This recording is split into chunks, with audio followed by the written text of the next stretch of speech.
खुलुमबाय मिडियानि नुजाफैनाय नोंथांमोननिसिम साबायखर बावबाय जों दिनै गुरुदेव कालिचरण ब्रह्म ट्रास्टनिफ्राय मोनसे बे प्रेस मिटखौ खालामनाय जादों बिथां गुरुदेव कालिचरण ब्रह्म ट्रास्टनिनो मानगोनां आफादगिरि डक्टर अजित बर' बिथां दङ आरो गुरुदेव कालिचरण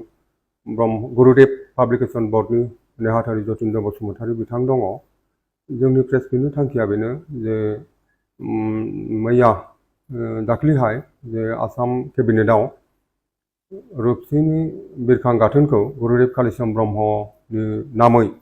नामाकरन खालामनाय गुरुदेवनि नाम दोननानै जे केबिनेट पास खालामबाय केबिनेटआव सिद्धान्त लाबाय बेखौ गुरुदेव कालिचरण ब्रह्म ट्रास्टनिफ्राय जोङो गोसो गोरबोजों जों बरायो आरो बिनि थाखाय आसामनि गिबि मन्थ्रि डक्टर हिमन्त बिश्व शर्मा बिथांखौ जोङो रोजा रोजा साबायखर होनाय जायो आरो बिथांखौ जों मान होनाय जायो बे हाबाखौ मावफुंनायनि थाखाय लोगोसे बिटिआरनि मानगोनां चिफ प्रमद बर' मानव गेदेरनिसिमबो जों बिनि थाखाय रोजा रोजा साबायखर बावनाय जायो आरो लोगोसे मानगोनां केबिनेट मन्थ्रि उरखावगोरा ब्रह्म मानव गेदेर बिथांनिसिमबो बे हाबा जाफुंनायनि थाखाय जों रोजा रोजा गुरुदेव कालिचरण ब्रह्म ट्रास्टनिफ्राय बिथांनिसिम साबायखर आरो बिथांखौ जों मान जासियो लोगोसे जेसेबां केबिनेट मन्थ्रि दं आसामाव बिथांमोननिसिम जोङो रोजा रोजा साबायखर आरो मान होनाय जायो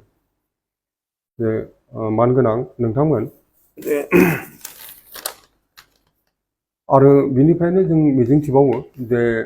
बे केबिनेटआव पास जानाय लोगो लोगो आसाम एसेम्ब्लियावबो बियो जाहाथे मोजाङैनो बारग'लांगोन एसेम्ब्लियावबो बियो पास जानानै थांगोन आरो गभर्नमेन्ट अफ इन्डियाबो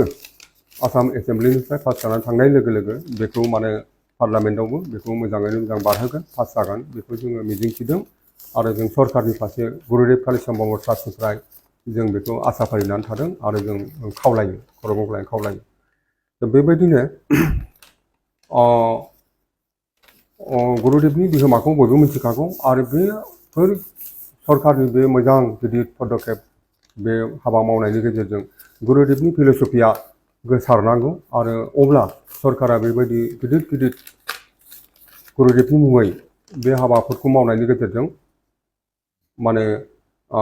गुरुदेवनि फिल'सफिया आरो गोबांसिन जोंनि गेजेराव समाजनि गेजेराव एबा मुलुगाव गोसारनो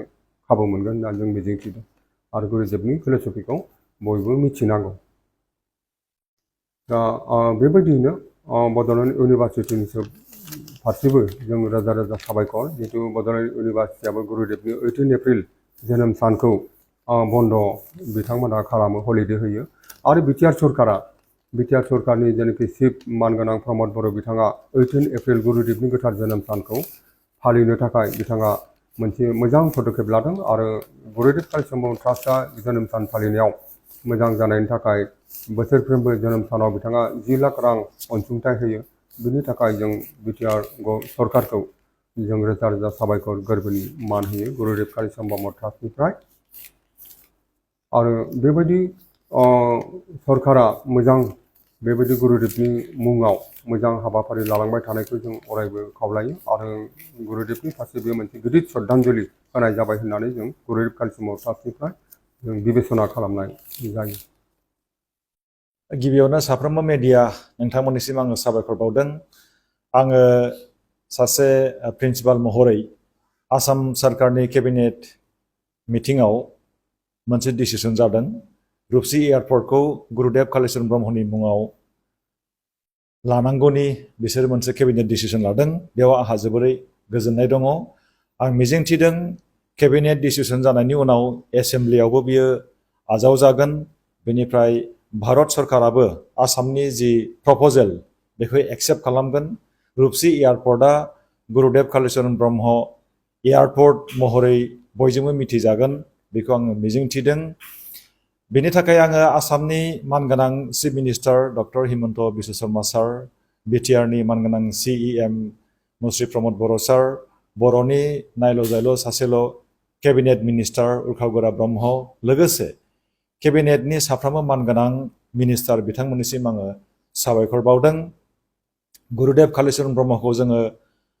बावनो हानाय नङा गुरुदेव कालिचरण ब्रह्मआ जों बर' हारिनि थाखाय खामानि मावलांदों राव थुनलाइ सोलोंथाइ मोनफ्रोमबो बिथिङाव बिथाङा जोंनो लामा दिन्थिलांदों बिथांनि फिलसफिया थांनानै थानांगौ। रुपसि एयारपर्टआ गुरुदेब कालीचरण ब्रह्मनि मुङै जायोब्ला बे एयारपर्टआव बेरायफैनाय दावबायफैनाय साफ्रोमबो दावबायारि बिथांमोनहा बिथांनि मुंखौ मिथिगोन, गुरुदेबनि सोमोन्दै मिथिनो नाजागोन।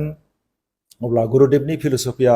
गुवार जागोन आरो गुरुदेबनि फिलसफिया जोंनि समाजाव थांनानै थानांगौनि जोबोरै गोनांथि दङ। बिथांनि लिडारशिप स्टाइला इउनिकमोन, रुजुजायैमोन। बेबायदि लिडारशिप क्वालिटिखौनो जोङो दिनै लुबैयो साफ्रोमबो लिडारफ्रा जाहाथे गुरुदेब कालीचरण ब्रह्मनि दिन्थिलांनाय